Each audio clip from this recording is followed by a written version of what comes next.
छोटा वाला विशाल अमेरिका से माँ के मरने पर देखलन कर्नल साहब के हमार बेटवा विशाल आवत हुआ। देखते ही देखते बेटा बाप के पास पहुंचा के माँ की लाश दरवाजे पर पड़ी है। तमाम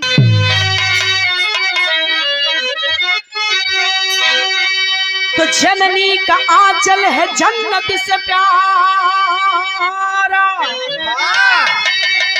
तो ब्रह्मांड में श्रेष्ठ सबसे पिता है।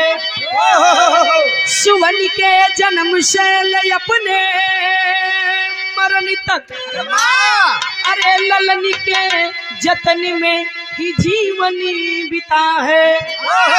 सुनिए सुनाती हूँ अनमोल गाथा, तो पिता पुत्र की अद्भुत कहानी। मरी जा रही आज इतनी मानवता, सिया राम आंखों में है सबके पहली।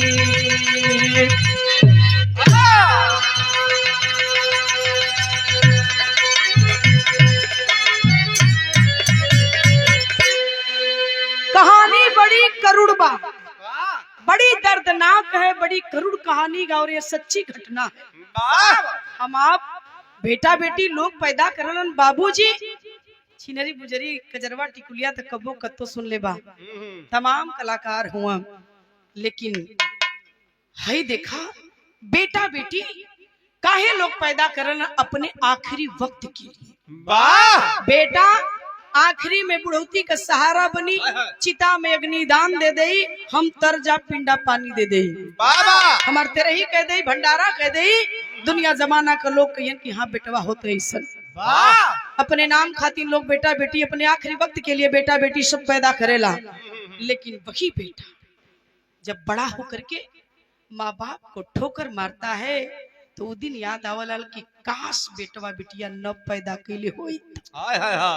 दिल से सोची हा जवन गावे चलत थी आवा बिरहा में एक लाइन गजल है, कवन गजल है?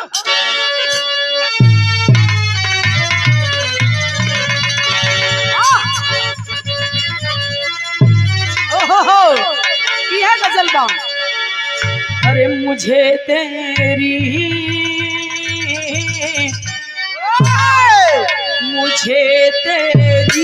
मुहब्बत का सहारा मिल गया होता,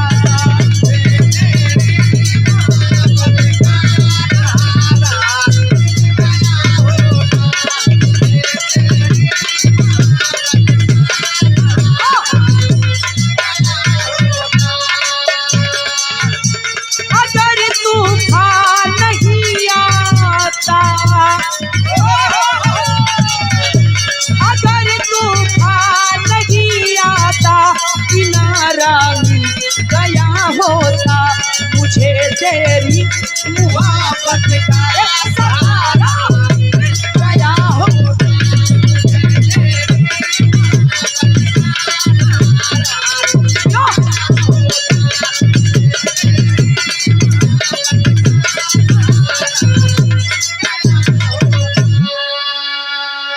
छोड़ दाई बिरहा का कव्वाली है, लेकिन भाव लगला बात नहीं था। अरे यहाँ कब क्या, अरे यहाँ कब क्या हो जाएगा, कहा कुछ जान नहीं सकता।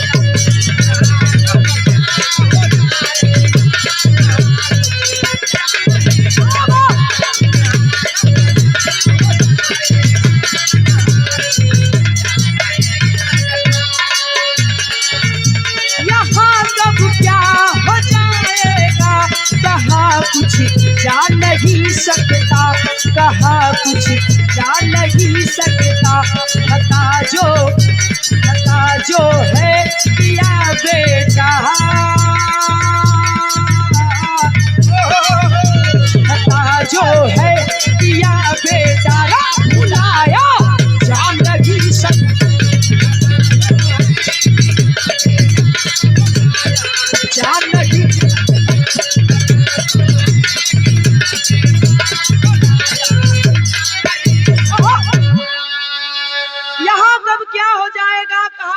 नहीं सकता, खता जो है किया बेटा भुलाया जा नहीं सकता।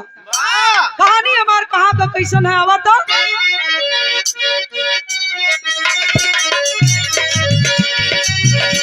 कहानी शुरू हो गई हमारे साथियों, हर घर की बताती हुई बीमारी साथियों। बिरहान की संदेश गई ध्यान से सुने, अपने ही पर लेकर अनुमान से सुने। कर्नल थे लखनऊ के सूरज भान निराले, तारा थी पत्नी बच्चे दो लाड से पाले।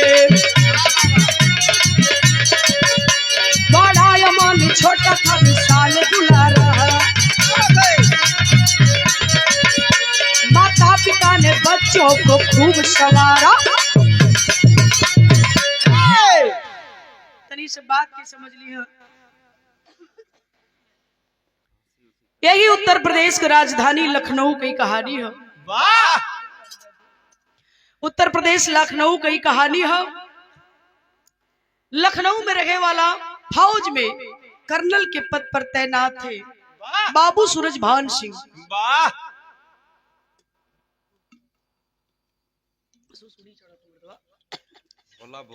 बाबू सूरजभान सिंह जेकरे दुई बेटवा बड़का अमन छोटका विशाल, पत्नी का नाम तारामती। फौज में कर्नल के पद पर ड्यूटी देते हुआ। बड़ा अच्छा परिवार बा, कोई दिक्कत ना कोई कमी ना। जे फौज में कर्नल हो के का कमी बा। बड़का लड़का अमन छोटका विशाल, दो बच्चों के पिता बाबू कर्नल सूरजभान सिंह, दुल्हन तारामती। यही से कहानी मिलल, आगे बढ़ल, तर्ज लगल।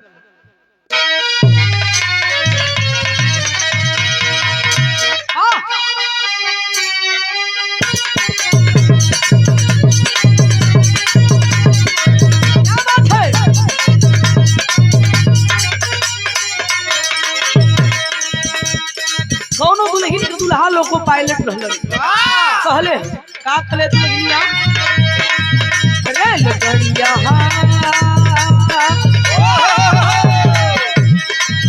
रेलगाड़िया चलावे ना बलमुआ,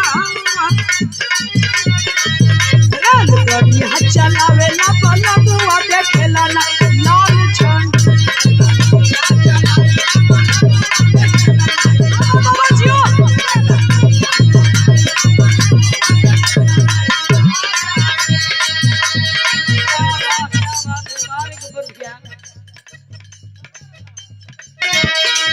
रेलगाड़िया चलावे ला बलमुआ, देखेला नहीं लाल झंडी।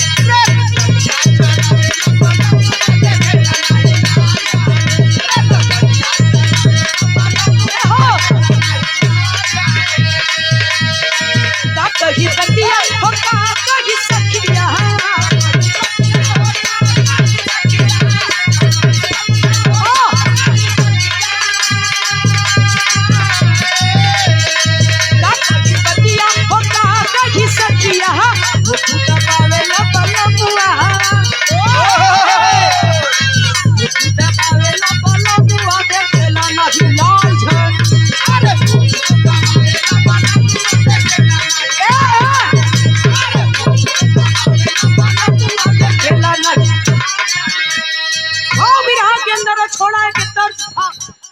ध्यान दियल का बाबू सजावे ला सपना वाला लन्ना, सपना वाला लन्ना हमार कुछ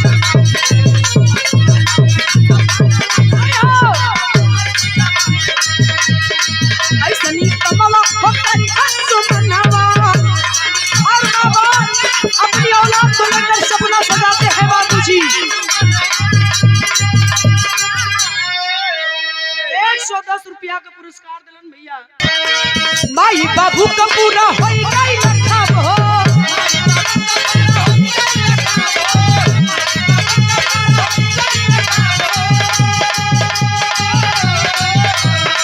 बेटा पापा गई ला विदेश में जब हो, पापा गई ला विदेश में।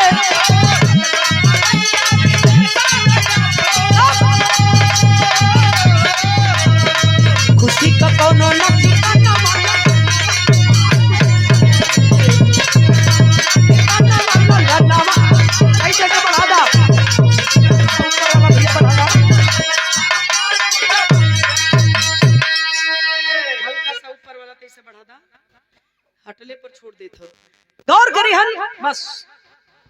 बाबू सूरजबान सिंह का दोनों लड़का पढ़े में बड़ा निक रहलन। अब पढ़ाई पूरा होत दोनों का जॉब लग गया। लगल तक कहाँ लगल? अपने हिंदुस्तान की धरती पर ना, विदेश में नौकरी लगल, और वो अमेरिका जैसन देश में। अमेरिका में दोनों लड़कन का कर्नल साहब का नौकरी लग गई।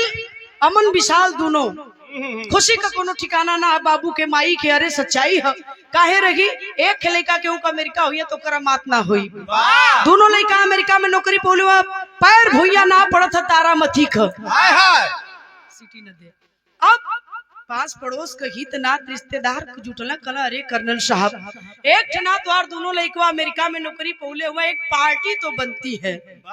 सब मांगाला, कौनो भी बड़ा काम छोटा काम हो तो मैं जब गाड़ी लेनी गब्बर तो बड़ा लोग पार्टी मांगना कनी भैया बिल्कुल पार्टी लेला, खाली ना ही जौन दिन खाली रह तो देखल जाई। तो पार्टी लोग मांगलन, पार्टी कर्नल साहब से लोग मांग लेला पार्टी। शानदार आलीशान पार्टी अपने दरवाजे पर कर्नल साहब अपने बच्चों की नौकरी लगने पर देते हैं। दर्ज लगल मास्टर, यहाँ हमारे उस्ताद बिरहा सम्राट हमारे गुरु विश्वनाथ यादव जी का तर्ज लगल। ये गीत हमारे उस्ताद के जवानी वाली है अरविंद, तो वो सुन ला जब वो लोगन का बिरहा में तपाक रहे स्वर्गीय रामदेव गुरु बुल्लू गुरु से सिमरत उस्ताद का हमारे गुरु विश्वनाथ यादव का जब बिरहा होकर एक गीत के गा दे तो पूरा महफिल का रोआ बन बन बन बन बन बन करे लगा। मास्टर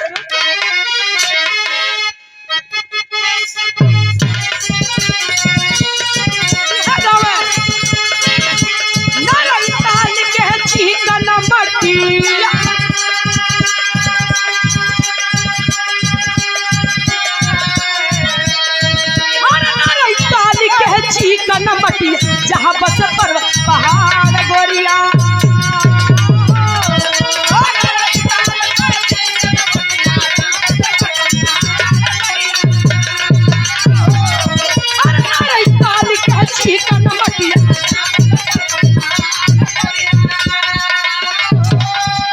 यही भाव पर 101 रुपया पुरस्कार हमारे भाई गब्बर पाल जी, बहुत बहुत आपके प्रणाम बा। जेकर भतीजा हमार छोट भाई पंकज पाल भी बहुत सुंदर बिरहा गावेलन, कई बार गौले ही। बहुत बहुत धन्यवाद भैया के पूरे परिवार के। कहना हम अरे बाबू सुनत आई गईला भवाना,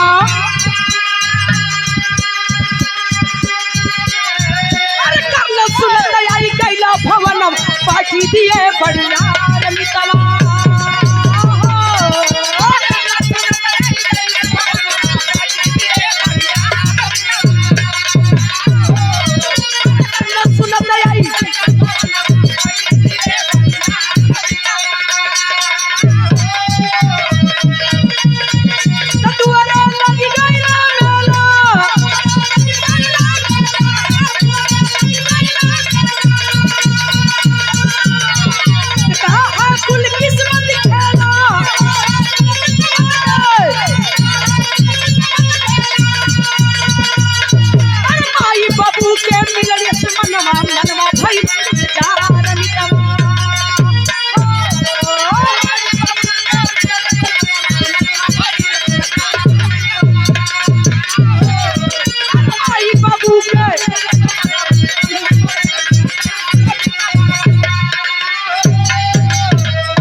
पार्टी में वेज से लेके नॉन वेज तक चलत बा, वही में हिंदी अंग्रेजी उर्दू कुल चलत बा। जेकर जवन जहां तक चॉइस बा अपन मारत बा।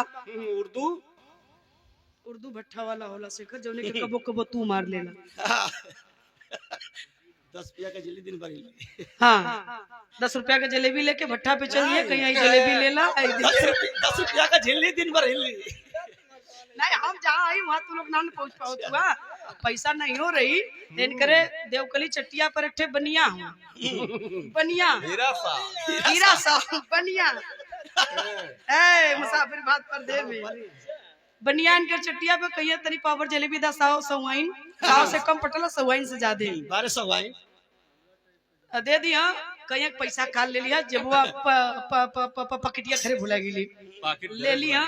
अरे परसवा लेके चल दिए भट्ठा पे कहिया रचिया वालन से कहिए कि ला ला पानी पीला तो कम बड़ी माया न करीला देख के अपन पावर जलेबी कहिया हाओ झिल्लिया लेके हाँ 10 झिल्ली यार 10-15 रुपया का झिल्ली दिन भर हिल्ली ए भैया इधर अपन वही पार्टी में लोग एंजॉय करत हो घासी भैया अइला ऐसा चोरवन मतीन की क्यों जानी रे बोले से इतना बोलौली ललकार के वो समय आलता त का रुतबा रहत तोहार ए भैया इधर आखिरकार लोग एंजॉय करत हो पार्टी में वही में दूठे चट्टे अगुआ भी घूमे लगल वाह मुन्ना भैया आपका लड़का बड़े बाबू हुआ देखा ये बैठल हुआ हमरे मुन्ना भैया इनकर लड़का 3 लड़का के बाप हुआ दूठे लड़का गुजरात रहलन तीसरका लड़का इनकर फौज में बड़े बाबू के पद पर हुआ यही बरम बाबा सारनाथ तक दौड़ के वो लड़का अपनी मेहनत के बल पर फौज में गल 1 रुपया इधर उधर ना भयल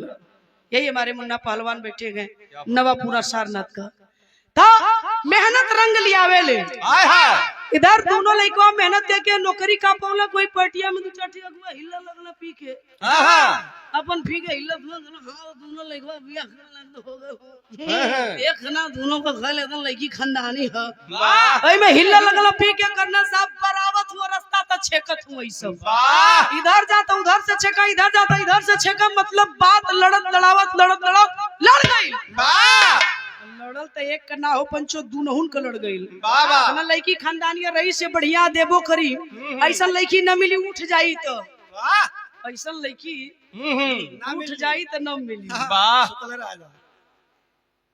सुतले रहेदा ये बराबर ध्यान खाली पूजा कली ना कि रोज पार्टी वाले सुत जा हम सुतनी है 10 मिनट ढरक ले ली है एक जानी का ध्यान जूता पर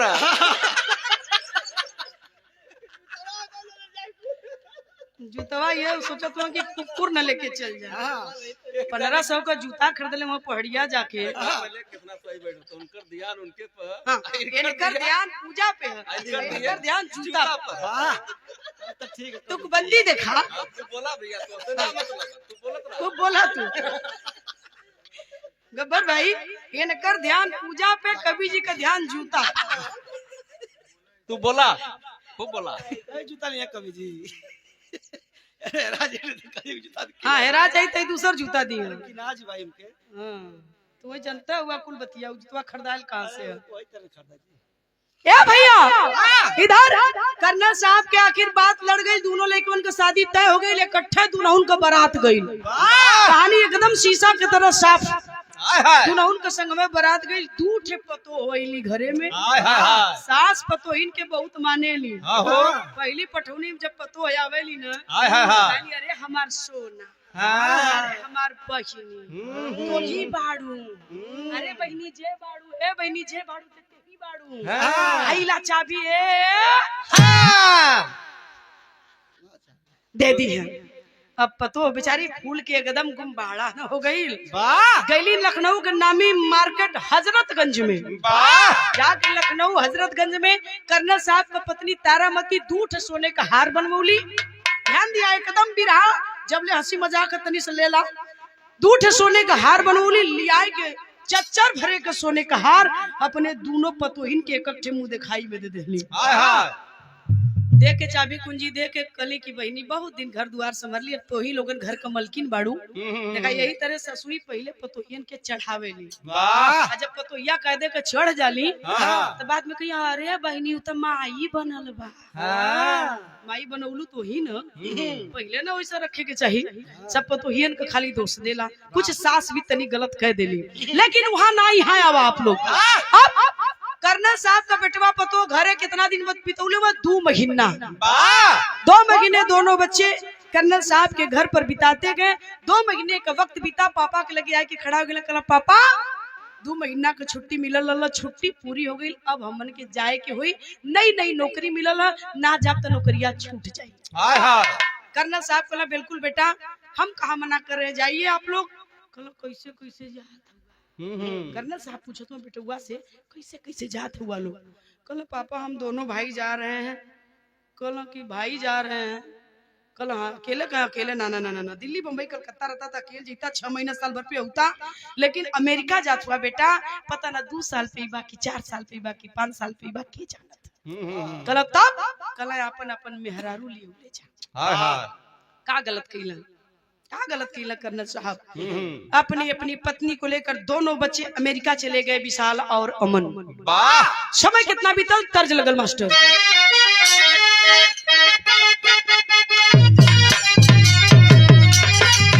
यह तर्ज बा अरे का पागल आ गइलू ना मोरी अइया का बौला गइलू हो का पागल आ गइलू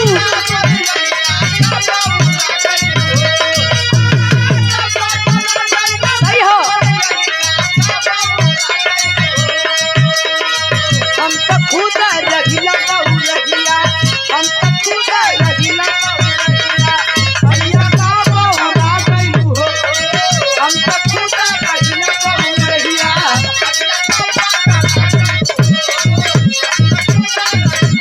भैया का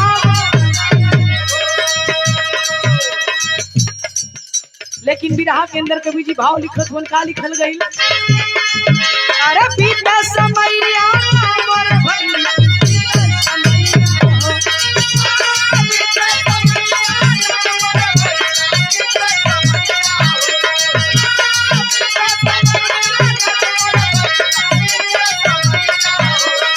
माई बाबू अइली बुढ़ैया माई बाबू अइली बुढ़ैया भैया बीता समैया हो माई बाबू अइली बुढ़ैया भैया बीता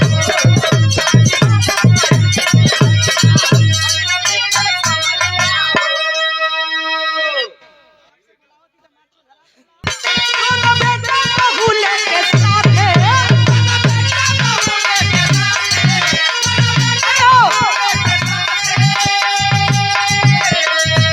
अमेरिका में छाए हो अमेरिका में छाए हो धर्म पड़ली बीमार अब मैया धर्म पड़ली बीमार अब मैया भैया बीता समैया हो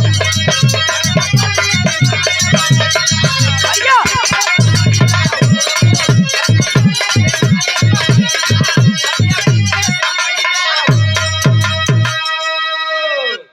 दोनों लड़का अपन अपन मेहरारू लेके अमेरिका चले गई ना समय बीतल 8 साल 8 साल का दिन बीता 8 साल में भगवान ने दोनों बच्चों को 2-2 औलाद दे दिया कर्नल साहब के दो लड़का लड़की हो गई दोनों लड़कन के यार कर्नल साहब अपनी बेटवन के ताकत अंगूरी पे कर्नल साहब का मेहरारू गिनती 1 2 3 4 5 6 7 8 कहो 8 बरिस का दिन बीत गल दुनहुन के गईले एनहन के लाज ना लगत ह ए 8 साल में नने के 8 दिन कभी छुट्टी ना मिलल कि तनी माई बाबू से चल के मिल ले अरे भगवान दुनहुन के संतान दे देला हमन अपनी पोता के पोती के गोदी में लेके कब खिलावल जाई फोन करते हैं कर्नल साहब अपने बेटे को अमेरिका में बाबूजी कलन किए बेटा अरे 8 साल का दिन बीत गल खाली फोनवे पे हाल चाल करत हुआ अइबा कब अइबा माई तोहार जोहत बा हम जोहत बानी इंतजार करत हिए गोदिया में लेके पोता पोती के खिलाओ बदे तरसत बा माई है ना ओकर ममता का मोल कोनो ना है बेटा 2 या 4 दिन का छुट्टी लेके आजा हम जानत कि तुरंत बिजी हुआ तो के टाइम ना मिलत है लइकवा कहे कि पापा टाइम ना मिलत बहुत व्यस्त जिंदगी हो गई ले खाए का मौका ना यही करते करते 2 साल का दिन और बीता 10 बरस का दिन बीता कहा कि पापा जैसे ही छुट्टी मिलेगी तुरंत आऊंगा घबराइए नहीं पापा जल्द आने की कोशिश करूंगा यह बतिया कह के 2 साल और बीतल 10 बरस का दिन बीतल एक दिन तारामती कहली अपने लइकन के याद में जब बीमार हो गई अपने पति से कहती का कहले ही मास्टर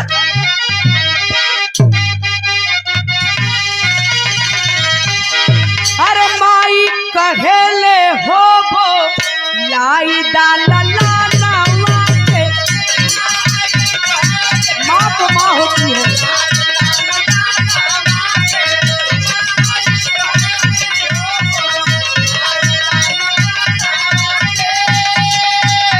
एक बेर देख लेती अपने नया नवा से एक बेर देख लेती अपने नया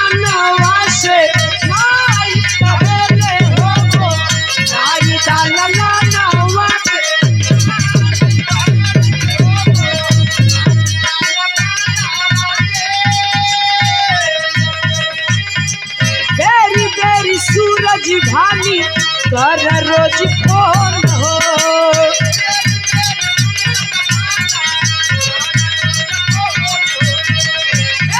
बेरी दोनों बेटा सुनी सुनी रख बस कौन हो।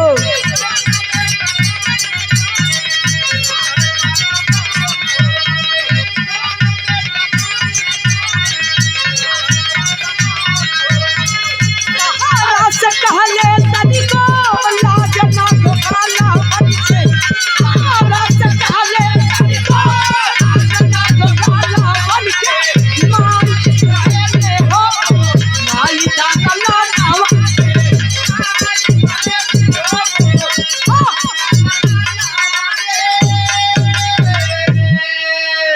है मेरे बाबूजी। माँ तो माँ होती गए, अमृत का धार कोई कितनो पियाई एगो माई बिना, कैसे हई करे जवा जुड़ाई पिया एगो माई बिना। तड़पे मछली पानी में से निकाल के बहरे कदा तो तड़पे लगले छपटियाए लगले, ओई तरह माई तड़पत बापरी बेटवन के देखे बदे मिले बदे। आप दूध लेके बीरबल भैया के यहाँ कहिया की देखा हो साहब आयला नीतू के न जाई तो फिर दिक्कत हुई, तो 2 किलो अलगे से बांध के नीतू राजखती ने भिजवावेली। इनकर मलकिन इतना माने ली सच्चाई है। विकास मौर्य भैया हमरे विकास भैया मुर्गा मछली वाला, ये बात सवेरे 2 किलो मुर्गा भिजवा दिया, बड़ी मेहनत होता। बहुत बहुत भैया प्रणाम, सबके प्रणाम, लेकिन गौर करिए आज कर्नल साहब सोचे लगलन कि बेटवा दोनों के दोनों हमारा आखिर आवत का है ना हुआ। फोन कलिन की सुना उन्हन के बोला दा नहीं तो हम कुछ हो जाई तो जिंदगी भर कुल पछताई हम। यह चिंता कई के बीमार हो गई। बेटवन का चिंता इतनी भयंकर कैली कि बीमार हो गई। हॉस्पिटल में भर्ती बनी, दवाई काम ना करत बा। डॉक्टर साहब से कहलन कि काहे के हमार दुल्हन ठीक ना होत है। डॉक्टर साहब कहला कि चिंता का कोनो दवाई हम ना दे। कहला चिंता कहला बेटवा लिया कि इनके सामने कहदा पतो पोती पोता कड़ा कहदा कि बिना दवाई का ठीक हो जाई हम। फिर बोलला भैया ओ तारे भी बोलत लाए पा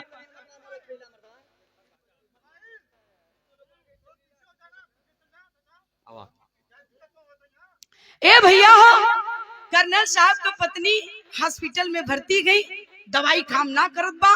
डॉक्टर साहब कहलन कि इनकर लइका पोती पोता पतो लिया कि इनके आगे कहदा ये ऑटोमेटिक ठीक हो जी, कोनो दवाई सुई की जरूरत ना। फोन कैलन अपने बेटवन के केरे पगला तोर माई बीमार है, हॉस्पिटल में भर्ती है, जिंदगी और मौत के बीच में झूलत बा। कहलन कि तब पापा कहलन कि तोहन के देखल जा। हाथ जोड़ती बेटा गोड़ परती तो नन का एक एहसान हमारे पर कह दे, हमार मेहरारू बचाए ले। एक मजबूर बाप फौज का कर्नल अपनी बेटे के सामने हाथ जोड़ रहा है, अपनी पत्नी की जान की भीख मांग। करण की बाबू आजा, 2 दिन बदे आजा, 1 दिन बदे आजा, आई के मेरे मेहरारू का जान बचाला। डॉक्टर जवाब दे दिले हुआ कि जब तक बेटवन के ना देखिए ई ठीक ही बन कही। बेटा कहता है कि पापा चिंता मत करिए, 1 हफ्ते का वक्त और दे दीजिए, 1 हफ्ते के अंदर हम दोनों भाई आपके और माँ के सामने होंगे। वाह खुश हो गई लड़ी। बेटवा 1 हफ्ता का समय मंगले हो तारामती, तो उनको चिंता मत करा, आवत हुआ दोनों अपन परिवार लेके आवत हुआ। माई भी खुशी से पागल हो गई। हाँ कि बेटवा आवत है, बेटवा आवत है।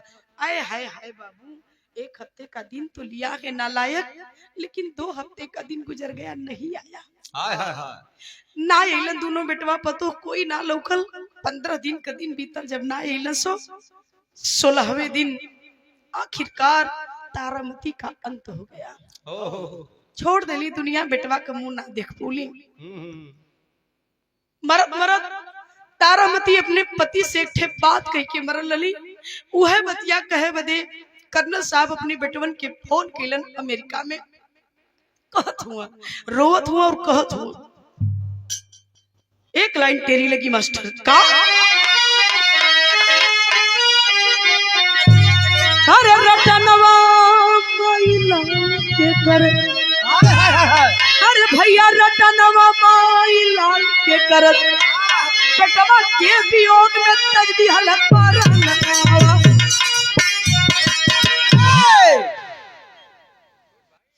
ये हमरे मुन्ना भैया के छोट भाई हुआ, हमू सोचत रही कि भैया उठत काहे ना हो। क्या बात है, सजवे से बैठल वो कुर्सी पे। आपके 101 रुपया पुरस्कार बा। बहुत बहुत चौड़ों में प्रणाम, आप सब लोगन के प्रणाम बा। लेकिन गौर करियन, वही बात कहने के लिए कर्नल साहब अपने बेटे को फोन किए। कहानी है जैसे सीरियस हो गई बाबू। आवा तनीता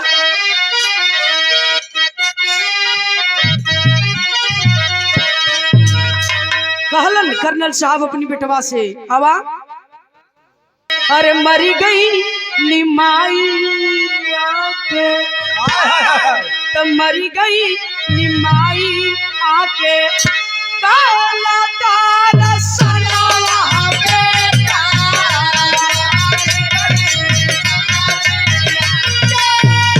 काला तारा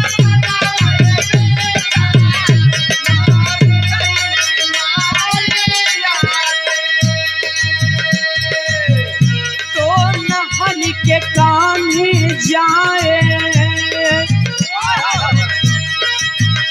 तो नहन के कान्हे जाए कहला यशमशनवा रे बेटा। कान्हे जाए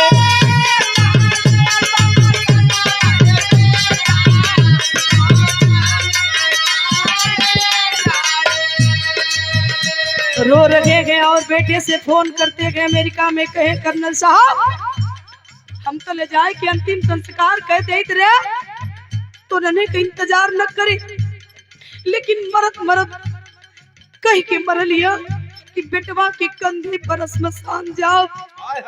बेटवा हमरे चिता में आग लगाई तब तलाक जरी, नहीं तो उठा के कोनो कोने में रख दिया सड़ जाई। चिता में आग मत लगाया, यह कह के तोर माई मरल है। आखिरी इच्छा होकर जिंदा रहल त ना पूरा कैला तब मर गई। अब तय क्यों कर आखिरी इच्छा पूरा कर दा बेटा। हाथ जोड़ दिला, हाथ जोड़ती तोरे सामने एक मजबूर बाप कई फरियाद है कि स्वीकार कैला बेटा। रोवत हुआ कर्नल साहब और कहत हुआ पंचों का कहलन, रोव सूरज भान आनो मान ना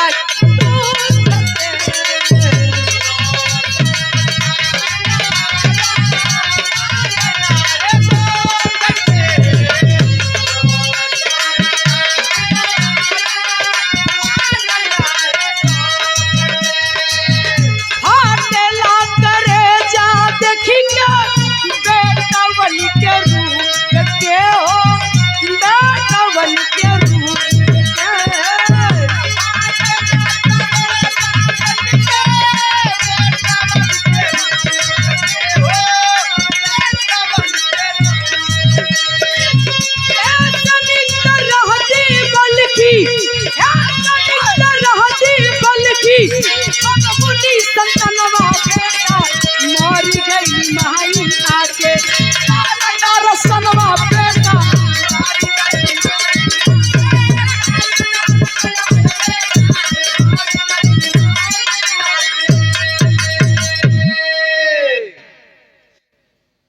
की आजा बेटा, कल तक लाश रख करके तेरी माँ का इंतजार करूंगा। अगर नहीं आओगे नहीं आओगे तो लाश का अंतिम संस्कार कर दूंगा, लेकिन कल तक तुम दोनों का इंतजार करूंगा। अगर आ गए तो बहुत तेरा एहसान होगा मुझ पर और मेरी पत्नी पर। यही कहकर के फोन कर्नल साहब रखते थे।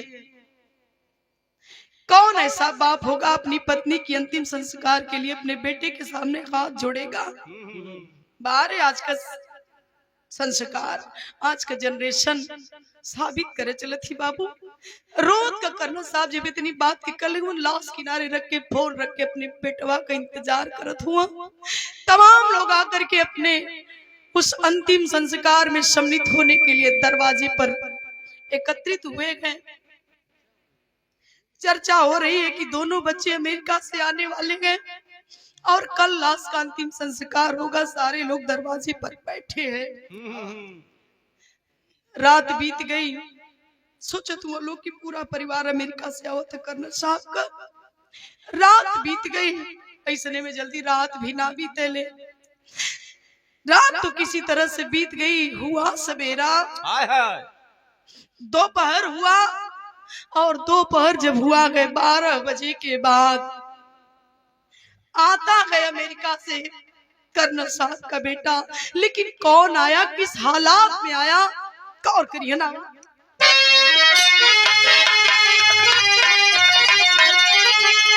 विशाल भैला फ्लाइट गए। अरे आई अपने भारत में तो देखला दुआरे पड़ल आई अपने भारत में।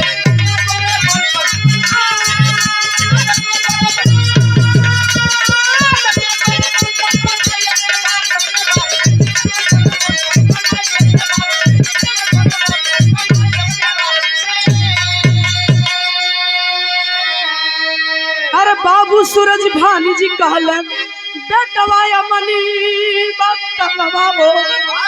अरे विशाल काल उनाइलन काम बहुत बा हवा हो। बहू भी बीजी नहीं आई पाई अपने भारत में। अरे सुन के सूरज भानी जी गईल चकराई अपने भारत में। आता है कर्नल साहब का बेटा छोटा वाला विशाल अमेरिका से माँ के मरने पर देखलन कर्नल साहब के मार बेटवा विशाल आवत हुआ। देखते ही देखते बेटा बाप के पास पहुंचा है। माँ की लाश दरवाजे पर पड़ी है। तमाम लोगों की भीड़ लगी है। कर्नल साहब पूछ बैठलन कि बेटा अकेले आए हो, और कोई नहीं दिखाई दे रहा है? तेरी पत्नी, तेरा परिवार, मेरा बड़ा बेटा अमन, उसका परिवार। कल पापा कोई नहीं आया, अकेले आया हूँ। कर्नल साहब कलन की क्यों, वहाँ सब ठीक है ना, क्यों अमन नहीं आया? कल पापा बहुत भैया व्यस्त है। कलन करे पगला, माँ मरी है, जिंदा थी तो नहीं आया, अब तो मर गई, अब तो आना चाहिए, अब नहीं आया तो कब आएगा? कलस की पापा मैं आया हूँ ना, सारा काम खत्म करके ही अमेरिका जाऊंगा, घबराइए मत। कर्नल साहब कलन घबराने की बात तो है बेटा, तुम आने लगे नहीं आया तो कुछ कहा होगा। ये बिरहा सुने वाले बाबू नी तू राज रही ना रही, लेकिन ये बात जौन बतावे चले थी आजीवन आपके करेजा के बेधी। रो रहे आखिर बता, नहीं आया तो कुछ कहा होगा। रे पगला क्या कहा? फौज में कर्नल के पद पर था, ये कलेजा पत्थर का हो चुका है सुनते सहते सहते। बोल क्या कहा? डर रहा है, नहीं बता रहा है। कलन की बताओ, बोल कहा? कलश की पापा जब मैं आने लगा तो भैया ने एक बात कहा मुझसे। कलन की क्या कहा? कलश की पापा जब मैं आने लगा तो भैया ने कहा कि ऐ विशाल, माँ मरी है, तुम चले जाओ, जब पिताजी मरेंगे तो मैं चला जाऊंगा। कहाँ जा रहा है देश का युवा पीढ़ी? क्या यही संस्कार गए हमारे हिंदुस्तान का? 2 बच्चे कहते उनकी माई मर ली, तू जा, बाऊ मरियन तो हम जा। पैर तले से जमीन खसक गई कर्नल साहब के। जितना दुख माई मेहरारू के मरले का ना, उससे ज्यादा अधिक दुख कर्नल साहब के बेटुआ के एक बात पर हो गए। कैसे कहा था?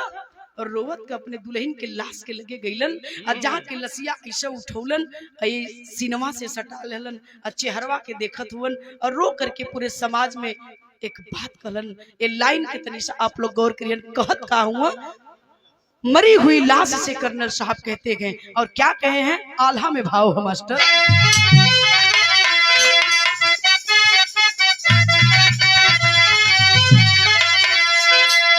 अरे लाशी के सुरतिया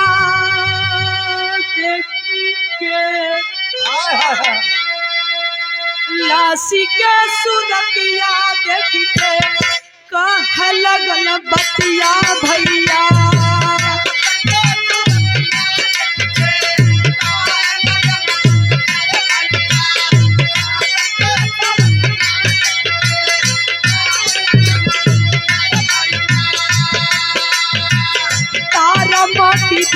ना होगी साले आइल बाए।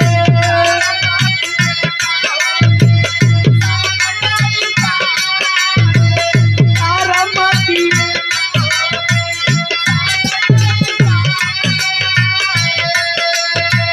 जवन यमन के खातिर, जवन यमन के खातिर अमन चाल लगलू रनिया,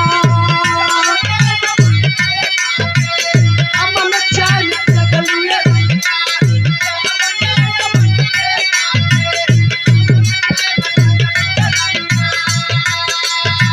नौकरी लगल खातिर कैलू होया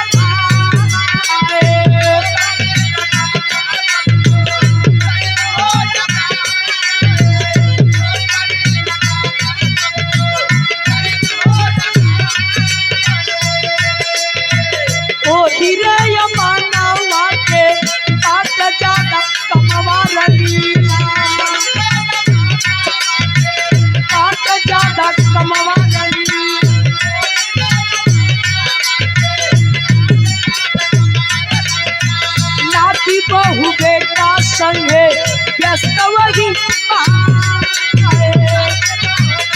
इतना बिजी है, थोड़ा बढ़िया पर भी टाइम होकेला है।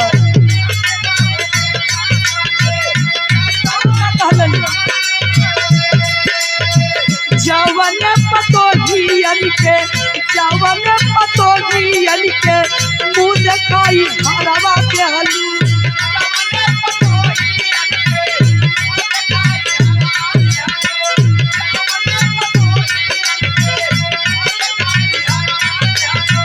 उहो रे पजरवा तोरे, उहो रे पजरवा तोरे एको ना देखा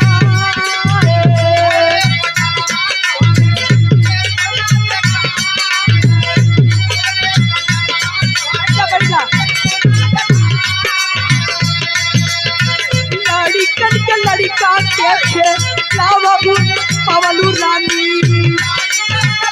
जौने लड़कवन के खेलावा बचकर सदा मर गइलू उहो ना आसरा दी हल सगे जीवन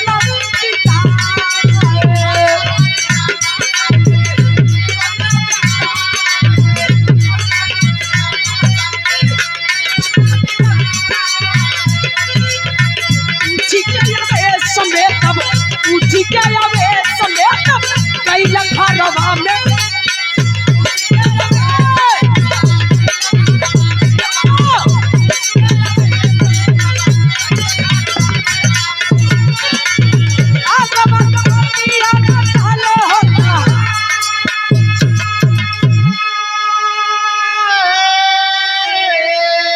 शरीर में बारूद भर गए कर्नल साहब के, पूरी तन बदन एकदम गुस्सा में लाल हो।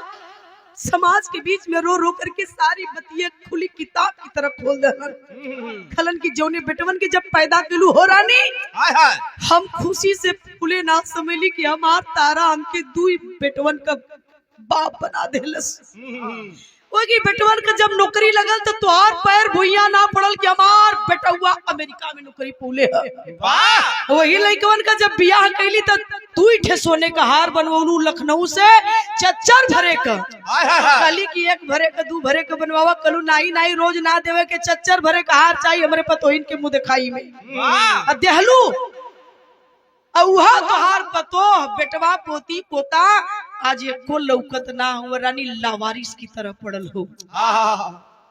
कोई दुनिया में कोई कबा ना, सारी बात कलन कन जौने अमन के पैदा करे में सारा अमन चैन त्याग देहलो। आज वही अमनवा की तोरे मरले पर आया का टाइम ना कि तोरे अंतिम संस्कार में सम्मिलित हो जाए, तोहार क्रियाक्रम कर दे। संदेश बजले कहा था कि माई मरल है तू जा, जब बाऊ मरी हन तो हम जाबो के टाइम ना तोरे मरले में आवे। हाय हाय हाय हाय पूरे समाज से ऐसे ही हथवा जोड़लन, लसिया छोड़लन, उठ के गईलन घरे में, जाके घरवा में अंदर से दरवाजा बंद कर दे सिकड़ी चढ़ा लेलन।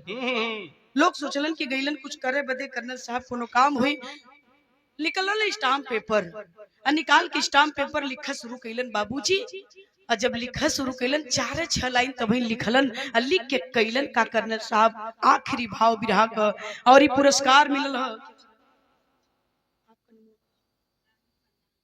और हमरे राज प्रणाम बटे रोत का कर्नल साहब वो घरवा में गेलन स्टाम्प पेपर पे जब लिख लेना 4-6 लाइन तक कैलन का आखिरी भाव होते लाता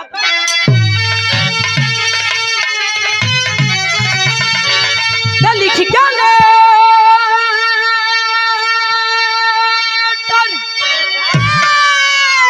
सूरज भान सिंह बंद कई के कोठरी पटी पर गोलियां चला लवई